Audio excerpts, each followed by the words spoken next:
Año 2021, agosto 8, año de la pandemia que no osa decir su nombre ni su origen.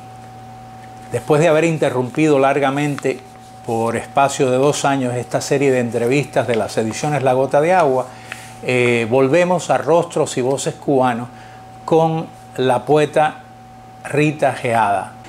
A ver, Rita, Desvelado Silencio, quiero empezar por ahí. Tu primer libro de poesía publicado en Cuba en el año 1959, ayer como quien dice, ¿no?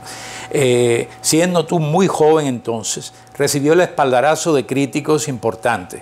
Me viene a la mente el nombre del eximio Raimundo Lazo, autor del prólogo a ese libro. ¿Lo consideras hoy un libro juvenil? ¿Consideras que fueron merecidos esos elogios? Mira, juvenil era el libro por cronológicamente los poemas que iban reunidos en ese libro. No sé si fueron merecidos o no los elogios. Yo sí puedo decir que a mí me sorprendieron y me estimularon mucho a seguir escribiendo. No conocía a ninguno de los críticos que hicieron comentarios, con la excepción de Raimundo Lazo, que era en este momento mi profesor en la universidad, porque esto fue a principio de mi carrera. Les agradezco que hagan la mención porque realmente para mí fue una cosa de verdadera sorpresa y de estímulo en el desarrollo posterior de mi obra. Recientemente has reunido toda tu poesía publicada desde 1959. El título del libro es La voz rescatada. ¿Te complace el resultado de esa compilación? Bueno, sí y no.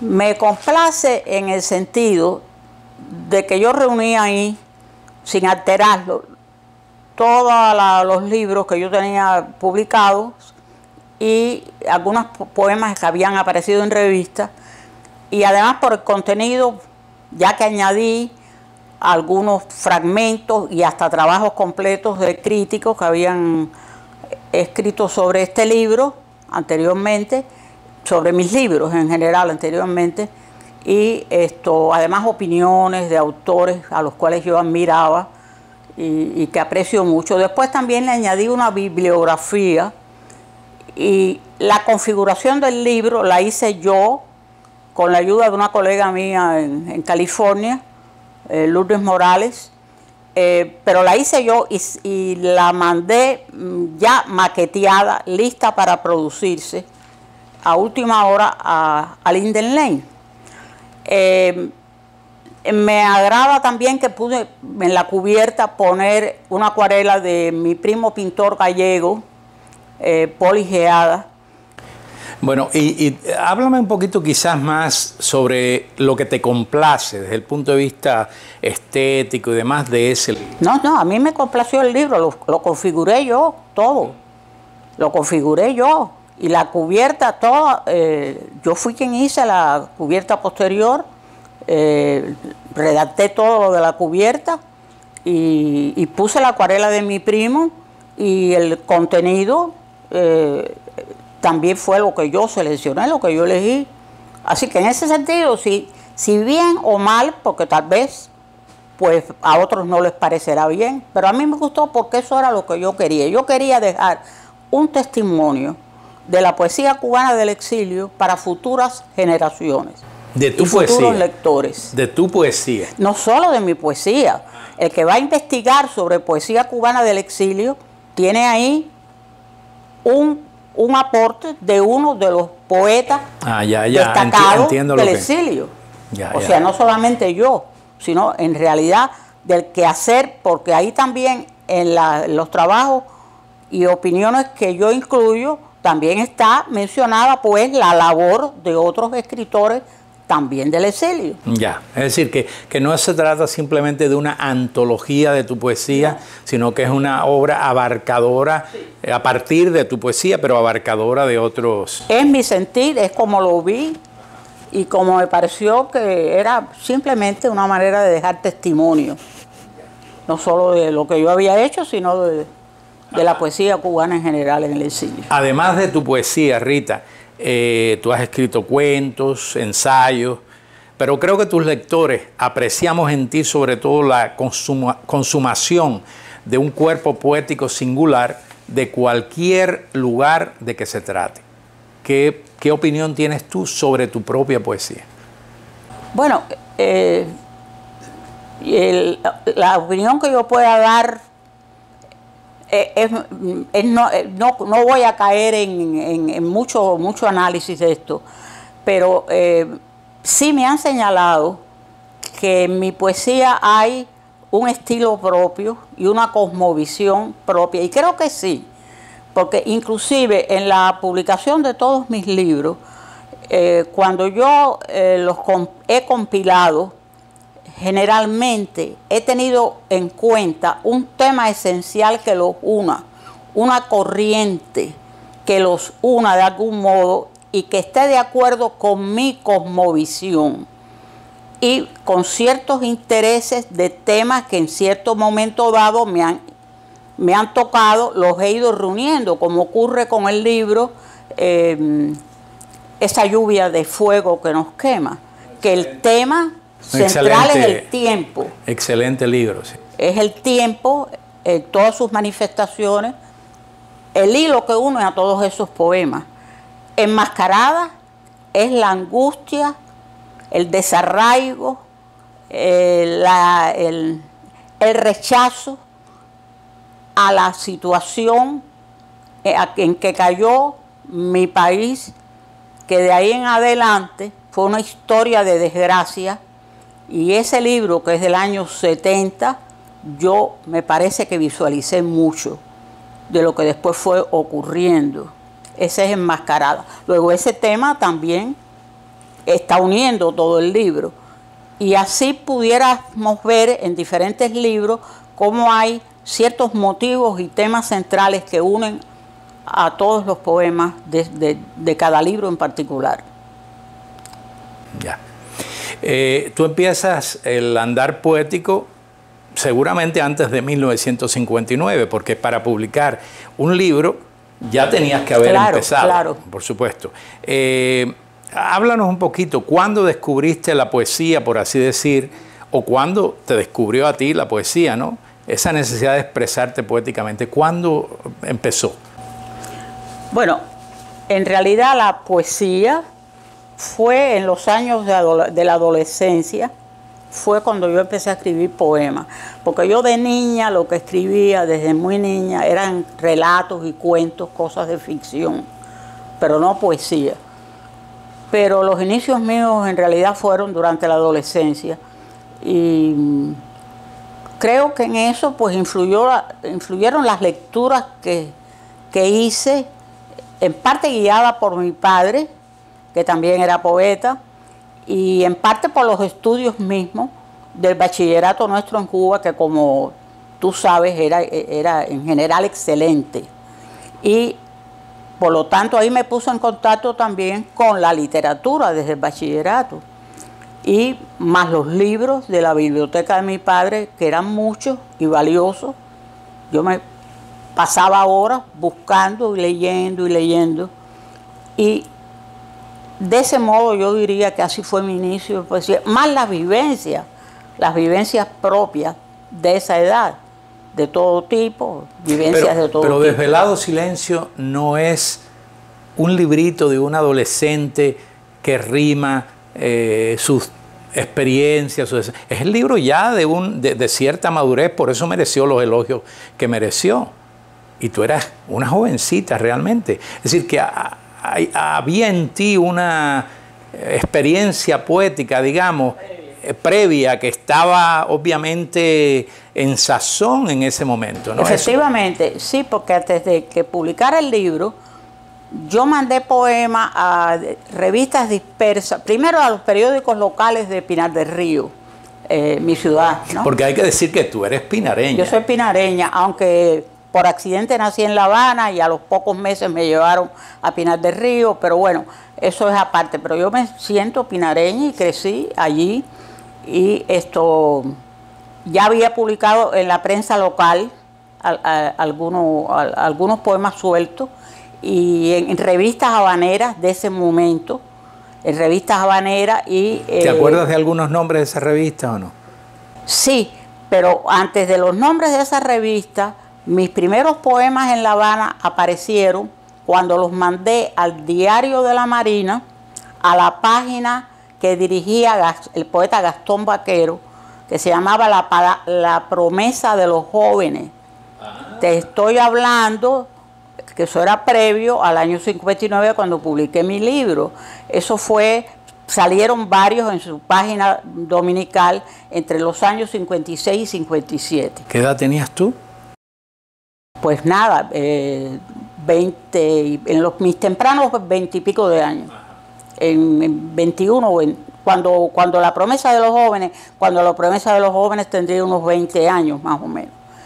Es decir, que más que promesa eras ya una verdadera realización. Así es como lo calificaron. O sea, 19, los poemas esos eran poemas que recogí, que algunos estaban escritos entre los 18 y los 19 años, los 17 años. Esos fueron los poemas que yo mandé y que salieron ahí. Después publiqué en otras revistas habaneras, que eran varias, en La Habana, me entré en el grupo Renuevo, al que perteneció también, dirigiéndolo, Ángel Cuadras. Ana Rosa Núñez también. Y ahí tuvimos actividades culturales y una revista muy buena, poética. Y Renuevo fue la que tuvo más exposición y más publicidad. Ángel habla en su entrevista mucho de eso. De Renuevo, exacto. Renuevo tuvo un quehacer muy interesante de gente joven. Yo era del grupo de las más jóvenes también.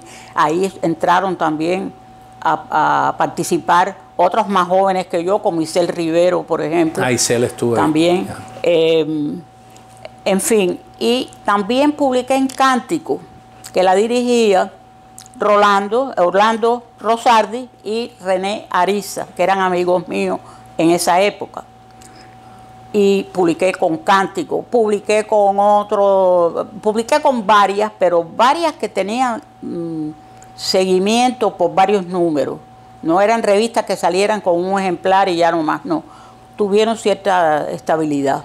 ¿Y esas revistas no eran sufragadas ni protegidas por el Estado ni por instituciones? En lo absoluto. ¿Cómo hacían esas revistas ustedes que no esas tendrían? Revistas eran entre nosotros, nos suscribíamos y entre los que la dirigían también colaboraban, y ni recuerdo si había organizaciones que otorgaran de vez en cuando algún... Pero básicamente respaldo. Ustedes sufragaban esas revistas. Sí, claro. Que eso es muy importante porque eso contradice lo que siempre se afirma de que en Cuba no había esto, no había aquello otro, porque los gobiernos de turno no se tomaban interés ninguno. Pero es que no hacía tampoco falta que se tomaran, suponiendo que eso fuera así, porque ustedes tenían las posibilidades limitadas, me imagino, como gente joven, pero de hacer sus proyectos ustedes independientemente, sin que el Estado se las coartara por ningún medio. Completamente.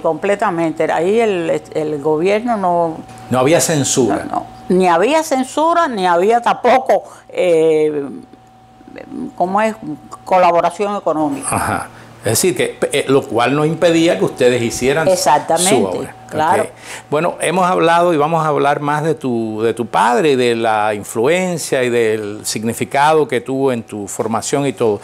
¿Qué memorias tienes tú de tu familia, de tus padres, hermanos y de Cuba antes de la debacle absoluta sucedida a partir del año 59? Yo tuve una familia unida y yo diría que una infancia feliz, aunque en ese momento no supiera que era feliz, porque es así. Una familia unida, feliz en general.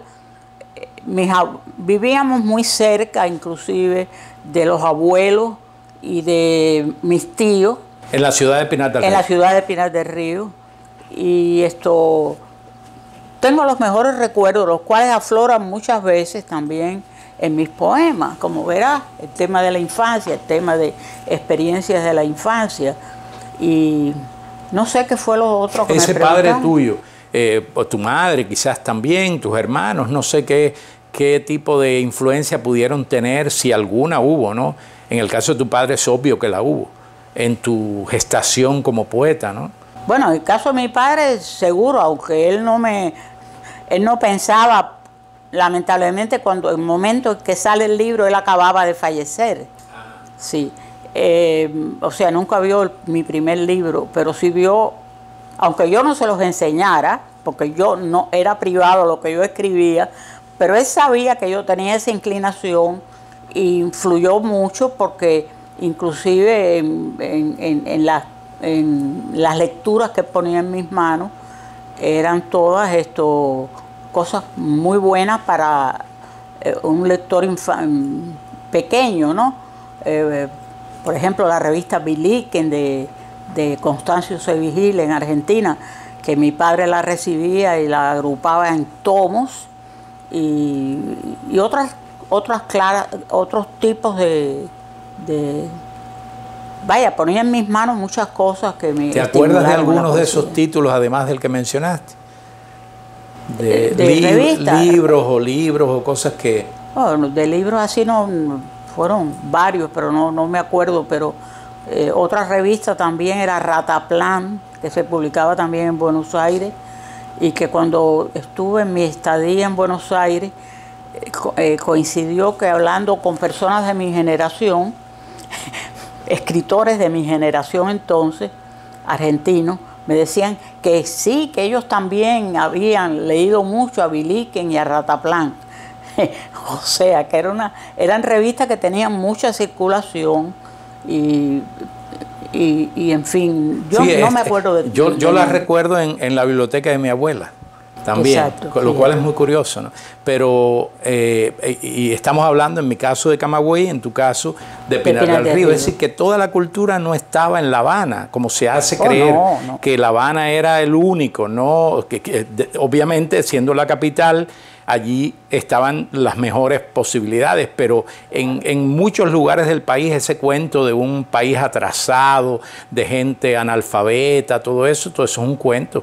Porque yo recuerdo incluso en barberías de pueblo haber leído carteles, haber leído cosas de esas.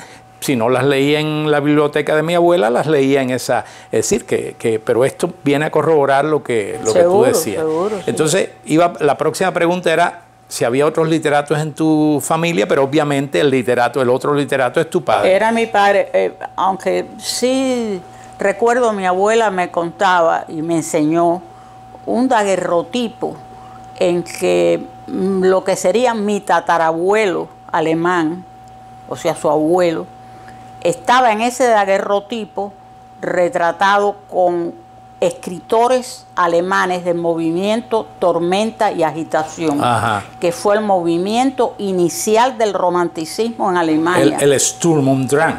El Sturm und Drang. Sí. Y eso sí lo recuerdo haber visto.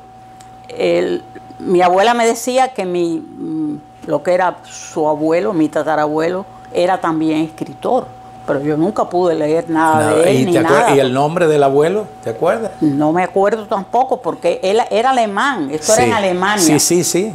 Era en Alemania porque por parte de madre, mi bisabuela era alemana, o sea, la hija de ese señor. Sí. Era alemana, y mi bisabuelo, por parte de madre, era francés.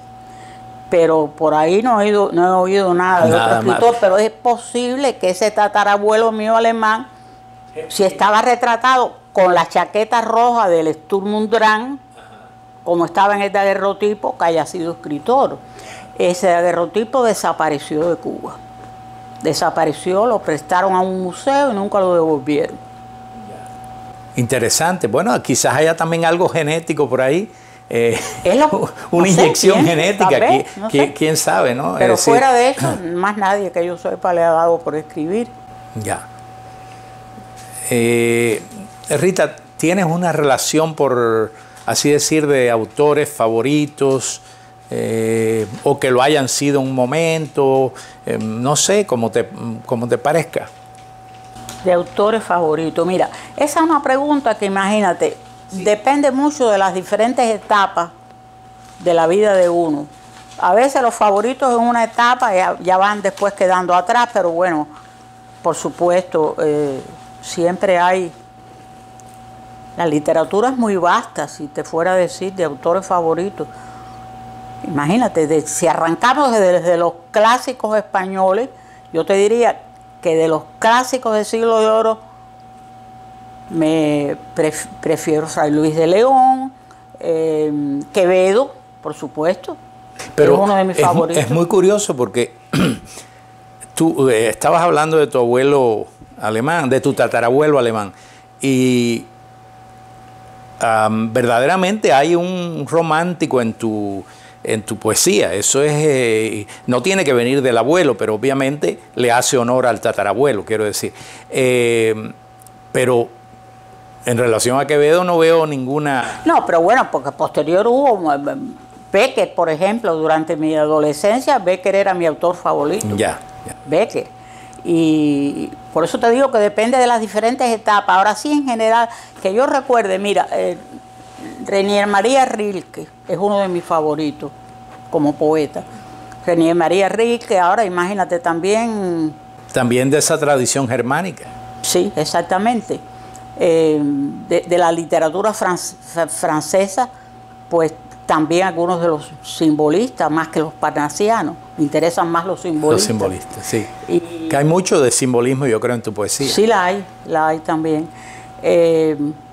Después así, otros autores como Rabindranath Tagore. ¿Te gusta Tagore? Me interesa. Son cosas, tú sabes, que en la memoria pues me falla a veces la cosa de los autores y son muchos. Mira, uno de los autores ya del siglo XX que me ha marcado a mí, porque lo admiro en su ensayo, en su poesía, es Octavio Paz, por ejemplo. Octavio Paz. Después, no sé, hay de la generación del 27, Cernuda y Alexander. Posterior, bueno, Antonio Machado, de los dos Machado, Antonio Machado. Después de poetas posteriores españoles mismos, el recientemente fallecido Francisco Brines, y otra que es muy buena también de la generación de Brines y de mi generación, Amparo Amorós, sí, de España. De Argentina he admirado a varios poetas y ensayistas como Borges, a quien conocí en la Universidad de Buenos Aires cuando estuve tomando cursos en la Universidad de Buenos Aires. Hay otros poetas posteriores a Borges, por supuesto, importantísimos, que los he admirado mucho. Entre las mujeres, Olga Orozco, y que fue amiga personal mía también, y Alejandra Pizarnik, con quien tuve correspondencia. La poesía argentina es muy rica y me sirvió de mucho los 2 años que yo estuve viviendo allí, porque me puso en contacto no solo con la literatura argentina en general, sino con el acceso también en traducciones muy buenas a autores europeos, franceses, italianos, no sé, hay muchos autores que claro que me han llamado la atención en general, pero es muy difícil estar citando porque la memoria le falla a uno. ¿Sigues pensando que la poesía constituye hoy una fuerza vital para la raza humana? ¿Es todavía algo esencial para la humanidad? Pues sí, mira, justamente yo había notado una nota de esto, de si es esencial para la humanidad. Es importante en el sentido básico de que la poesía es la que nos permite rebasar el caos del mundo, ir buscando lo esencial de lo trascendente, en búsqueda de lo bello y en búsqueda de las verdades esenciales, porque ante cualquier perplejidad metafísica que uno pueda tener, siempre está en camino, está la poesía como inspiración de esa misma perplejidad metafísica que uno pueda tener, y que yo creo que yo la he tenido a lo largo de mi obra, ¿no? Intentamos rescatar los momentos y las cosas en una lucha contra la muerte. O sea, en cierto modo la poesía también es una lucha contra la muerte, contra todo lo que muere. Gracias a la poesía lo rescatamos a través de el recuerdo, la memoria, todo eso que es del mundo de lo trascendente. Luego, la poesía antes que nada es trascendencia de lo inmediato. Y en ese sentido, pues sí creo que es muy esencial de la humanidad. Nos hace ir a la búsqueda de las verdades esenciales del ser humano. Y en esas verdades esenciales del ser humano está la lucha contra el caos, contra la muerte, contra lo que no es compatible con lo bello y con la verdad. Así que sí creo que es esencial completamente para la vida individual y para la vida de la evolución de la humanidad. Porque hay que tener en cuenta también lo que es la evolución de los seres humanos, porque hay seres humanos que no evolucionan. Esos seres humanos que no evolucionan son los que van quedando y contribuyendo al caos. En fin, yo creo que es muy importante la búsqueda de las cosas esenciales. Hay una ensayista argentina, amiga mía, muy buena, Yvonne Bordelois, que tiene un libro escrito donde justamente ella habla de la palabra, la poesía como la palabra amenazada, la poesía amenazada se llama el libro. Y ahí ella habla también de que por lo mismo que la poesía es difícil para muchos y sin embargo es asequible a menos autores que, por ejemplo, otros géneros literarios son más asequibles a más público. La poesía es menos asequible. Ahora bien, también habla ahí, en la poesía amenazada habla ella también de lo que han querido convertir a nombre de la poesía, cosas que no tienen nada de poético y que no son poesía, no es en realidad poesía. Y eso lo tenemos muy abundante en nuestros días. Pero estamos hablando ahora de la poesía. Eso que has dicho es muy rilkeano, me parece, tiene el espíritu de Rilke, y además, si tu poesía no hablara por ti, eso que acabas de decir ya te hubiera calificado como poeta, en mi opinión, porque realmente lo has puesto de una manera esencialmente poética. Así es que me parece extraordinario, realmente estaba impresionado oyendo tu respuesta. No sé, porque lo había desarrollado más por escrito, pero no. Pero por escrito me quedó mejor, creo.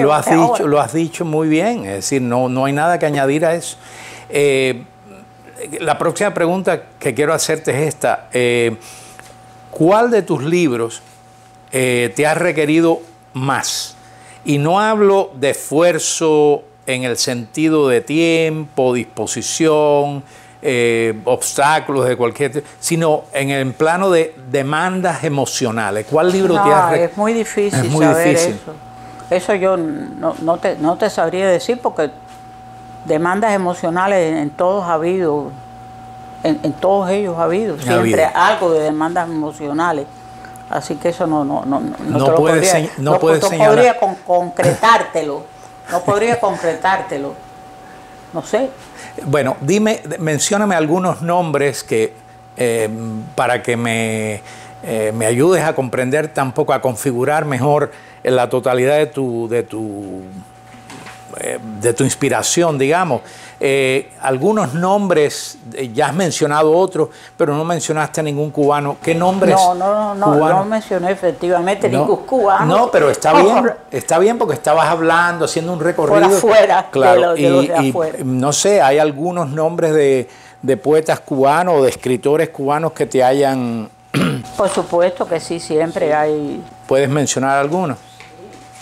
Bueno, de todas las épocas, porque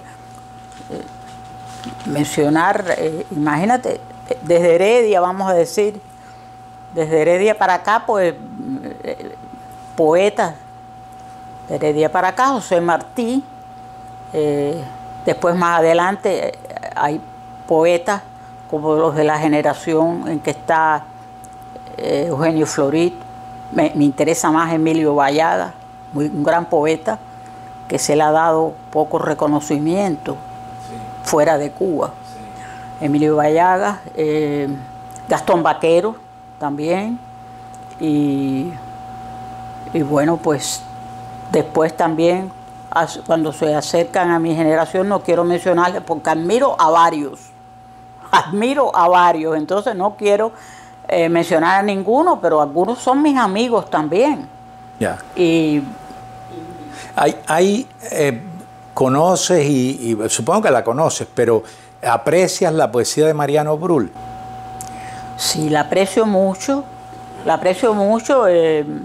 Además fue un innovador con la gitanjáfora también. Sí, pero bueno, está bien, pero me parece que la gitanjáfora, bueno, al margen de ella, sí. Realmente para mí es un poeta, y yo no he hecho un estudio de tu poesía, pero yo cuando te leo, a veces hallo como rafagazos y cosas que me hacen pensar en Mariano Brull. No es de los más leídos, pero sí me gusta Mariano Brull, sí me ha gustado también. Aunque no te lo mencioné en el grupo que mencioné de Florit y de Vallagas y demás, pero también de esa época, sí. Me gusta Mariano Brull también, pero no es de mis preferidos. Tú me estabas preguntando sí, más que nada de los preferidos, ¿no? Después de salir de Cuba, de hecho saliste de Cuba para la Universidad de Buenos Aires, ¿no es cierto? Sí, yo quería salir, no era tanto por razones políticas, porque en esa época, imagínate, estaba todo empezando, aquello era un cambio que no se sabía, en fin, y la gente que éramos muy jóvenes admirábamos el cambio ese de pronto, pero yo quería salir a explorar la cultura en otros países, y ahí fue que solicité y gané la beca de la Organización de Estados Americanos tan pronto me gradué de Filosofía y Letras en la Universidad de La Habana. Entonces me fui a Buenos Aires, a la Universidad de Buenos Aires, y esos 2 años donde yo todavía no me consideraba exilada, fueron como los 2 años de puente entre lo que fue mi vida en Cuba y lo que fue ya después, posteriormente, mi vida en el exilio de décadas, como sabemos, porque yo, después de esos 2 años, me avisaron del rumbo que estaba tomando, me avisó mi familia, el rumbo que estaba tomando, lo que se llamaba revolución, entre comillas. Y me aconsejaron que no volviera por un tiempo. Y vine para Estados Unidos, lo cual se dilató hasta ahora, en el exilio de décadas. Sí, porque después fue prácticamente imposible regresar, ¿no? Claro, aunque yo, estando en Buenos Aires, se aproximaron a mí personas del gobierno cubano, tanteando a ver si yo iba a volver. Y tanteándome inclusive... sugiriéndome que tendría oportunidades en la Universidad de La Habana de enseñar, de ser profesor, etcétera, etcétera. Pero yo no mencionaba nada porque yo misma no sabía en qué iba a parar todo aquello. Hasta que por fin llegó el final de mi beca después de 2 años y vine para acá. Ahora esos 2 años en Buenos Aires para mí fueron de un gran enriquecimiento cultural y humano, lo señalo.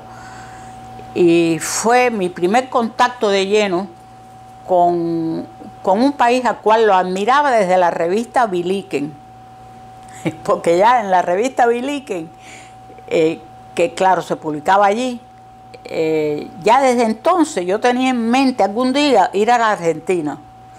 Y para mí eso fue de enriquecimiento, porque participé, me puse enseguida en contacto con autores jóvenes, como poetas, me inserté muy bien, aparte de lo académico en la universidad, me inserté en el ambiente cultural, hasta el teatro experimental que se estaba dando en esos momentos, que era magnífico.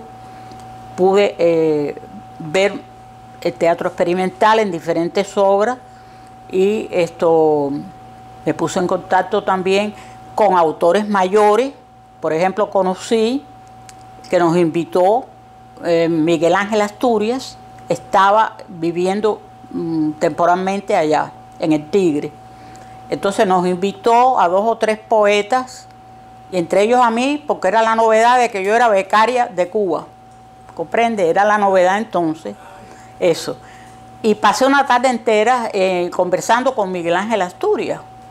Digo yo, de los autores mayores, conocí a otros autores, conocí a Borges en los cursos de literatura anglosajona, después en la dirección que era director de biblioteca, fui y al entregarle mi libro, me dijo que le leyera un poema.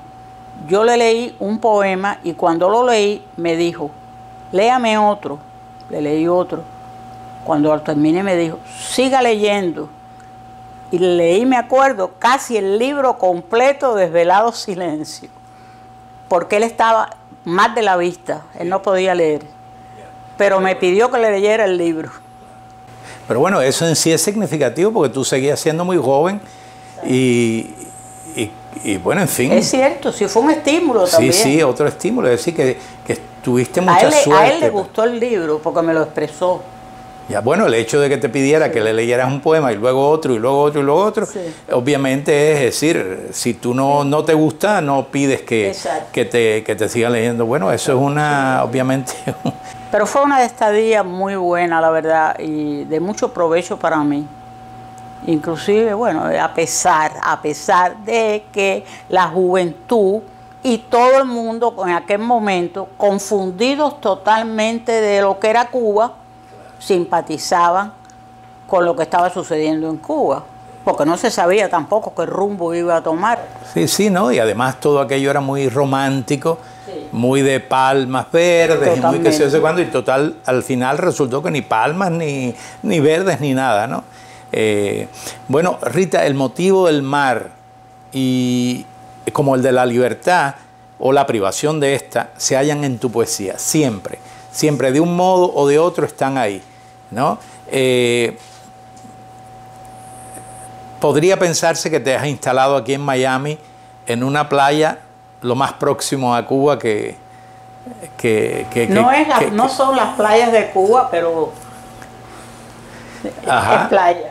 Y entonces, ¿qué te comunican esos motivos de manera que tú los reflejes tanto en tu poesía? Yo creo que todo también nace, volvemos a lo que cuando yo era niña, mis padres nos llevaban todos los veranos a pasar casi 3 meses en la playa de Baracoa, de la provincia de La Habana, la playa que está cerca de Bauta. Perdón, ¿Baracoa o Jibacoa? Baracoa. Yo no la conozco siquiera. Bueno, es una playa muy pintoresca, destruida, por supuesto. Hoy está ahora destruida. Pero en esa playa tenía Ángel Gastelu, el poeta cubano. Tenía sacerdote allí, también, del grupo Orígenes. Él fue el que creó la iglesia de la playa de Baracoa. Ah, mira, qué curioso. Siendo yo chica. Sí. Y la iglesita que teníamos allí en Baracoa. Bueno, desde chiquita siempre fui a la playa de Baracoa todos los veranos de adolescente, y ya cuando pasé a la universidad dejamos de ir por los estudios. Pero estabas ahí mismo, el mar estaba ahí mismo. Estaba ahí. Porque a diferencia de Pinar del Río, la ciudad, o de Camagüey, no hay mar. No hay mar, no hay mar. Entonces, desde temprano, yo tuve ese acercamiento y cariño hacia el mar y todo lo marítimo y demás. Y recuerdos, inclusive cuando empezaba a escribir también, escribía poemas estando en la playa. Ya después dije, bueno, aquí en Estados Unidos cuando vine, me tocó ir 30 años al norte. Tuve que vivir 30 años al norte, un año primero en Maryland, enseñando en un high school. Ya yo estaba casada con lo que había sido mi novio argentino. Y después fui el resto del tiempo a la universidad, al Southern Connecticut State University en New Haven, Connecticut. Y en total estuve cerca de 30 años en el frío, padeciendo el frío. En el nordeste. Padeciendo el frío. Y a mí, que me gustaban los espacios abiertos, como es el mar. Es decir, te tocó a ti lo que me ha tocado a mí también. Bueno, pues fíjate. Entonces yo dije, cuando me jubile, y lo hice bien temprano, por suerte, con un incentivo que dieron, voy a vivir en la playa, en Miami. Claro, tengo también la familia, estaba acá, no en la playa, pero en Miami. Acá, en el sur de la Florida. Y eso fue lo que me movió a vivir aquí, donde llevo ya pues años viviendo y donde no sé hasta cuándo estaré. Bueno, dime una cosa, pero ¿no crees que hay algo de libertad también en esa cuestión del mar? Claro. Porque hay algo de muy de Espronceda, quizás, de todo eso de... No, seguro. Para mí el mar es motivación de libertad, de nuevos horizontes, de mundos imaginarios a los que uno quisiera llegar y conocerlos a todos, aunque yo no me puedo quejar porque he viajado bastante, pero no todo lo que quisiera. En tu narrativa también está el mar. También está el mar, sí. En el libro Antes de que cambie la marea. La marea, exactamente. Sí. Ahí hay unos cuentos que son excelentes cuentos, además, pero que son también... Pues porque hemos hablado de Rita poeta, pero no hemos hablado de Rita narradora y de Rita ensayista. Yo quisiera que antes de que termináramos, que me hablaras un poquito de esos aspectos, porque además tú empezaste, me dice, escribiendo relatos. Escribiendo relatos, sí. Y escribí varios de niña. Y un primo mío me los trajo cuando vino. Yo los escribía y los ilustraba con ¿Y los tienes, de Rita? periódico, ¿eh? ¿Los tienes? ¿Los conservas? Sí, los tengo. Los tengo guardados a mano. Entonces los presillaba, sí, porque el primo mío me los trajo, que estaban acumulados allá. Pero bueno, era, por ejemplo, yo recuerdo, uno de ellos era de unos enamorados que se enamoraron frente al mar Cantábrico. Oye esto, yo no conocía el mar Cantábrico. Pero sonaba bien. Claro, mi padre era gallego, mi familia por parte de padre gallego. Después me entero que vivían muy cerca al mar, porque es en la Mariña gallega, muy cerca del mar. O sea que para ellos también el mar era muy allegado. Y además la palabra esa cantábrico para una poeta tiene que haber sido muy sonoro. Entonces, ¿no? ese cuento se desarrollaba frente al mar Cantábrico. Y fue ese mar Cantábrico en el que yo tuve la grandísima suerte de poder presentar junto al mar Cantábrico, en la Mariña gallega, en el lugar de donde era mi padre y mis abuelos, mi libro de relatos, donde está también el mar Cantábrico en algunos de los cuentos. Ya. O sea, lo pude ver y además tuve la vivencia estupenda de que allí se presentó el libro. Mis primos gallegos organizaron la presentación, fueron intelectuales de la zona, fueron mis primos por parte de padre, por parte de madre también tenía primos. En fin, porque mi abuelo por parte de madre era de allí también, Y fue esa experiencia, una cosa conectada con una cosa de la niñez, donde yo soñaba con conocer el mar Cantábrico. Bueno, la vida te ha permitido ahora, hacer un... El agua del mar Cantábrico, ahí no pude entrar, porque es muy fría.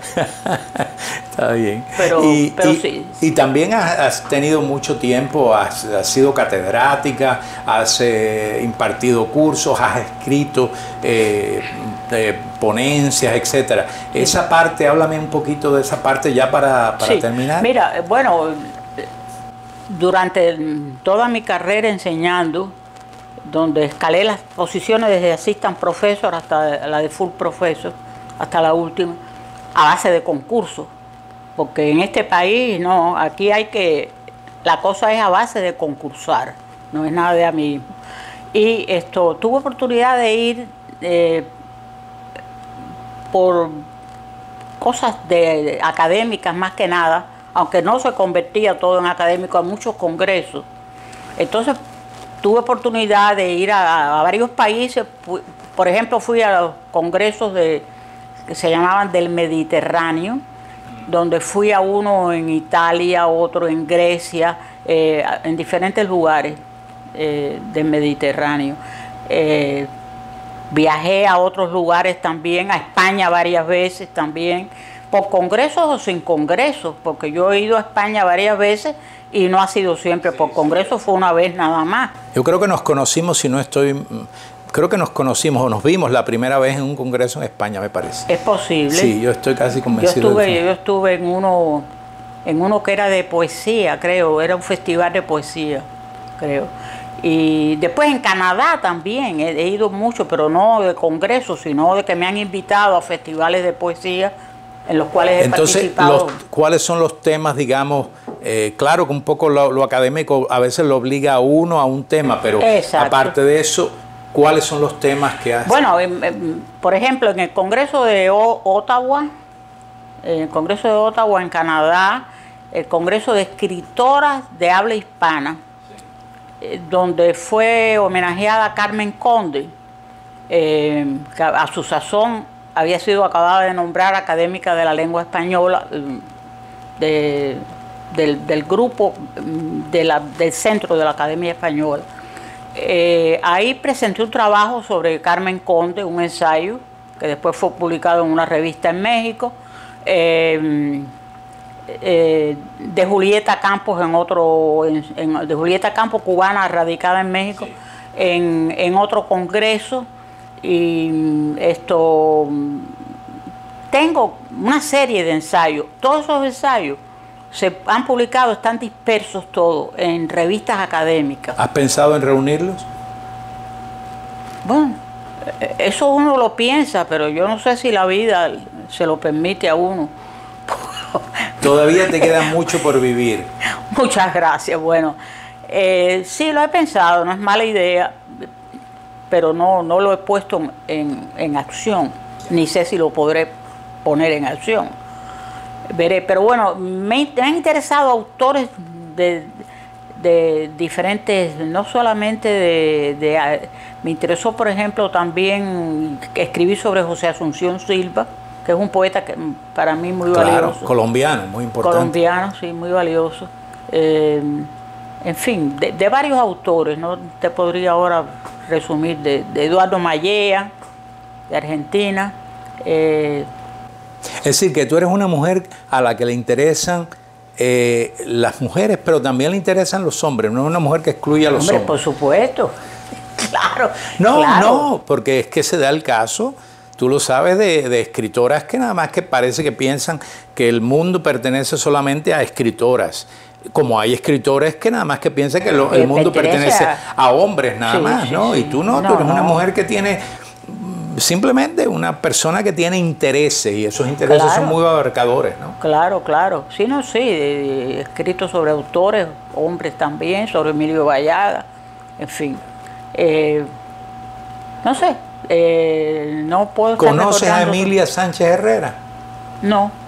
Ella vive aquí, te la voy a presentar en algún momento porque ella se ha especializado en Emilio Vallaga. ¿Ah, sí? Y ha escrito por lo menos un par de libros fabulosos sobre Emilio Vallaga. Es muy amiga mía, fue profesora en la Universidad de Camagüey, etcétera. Y quiero que la conozcas porque ya sé que por esa vía se van a... En mi tesis de grado también estaba Emilio Valladas.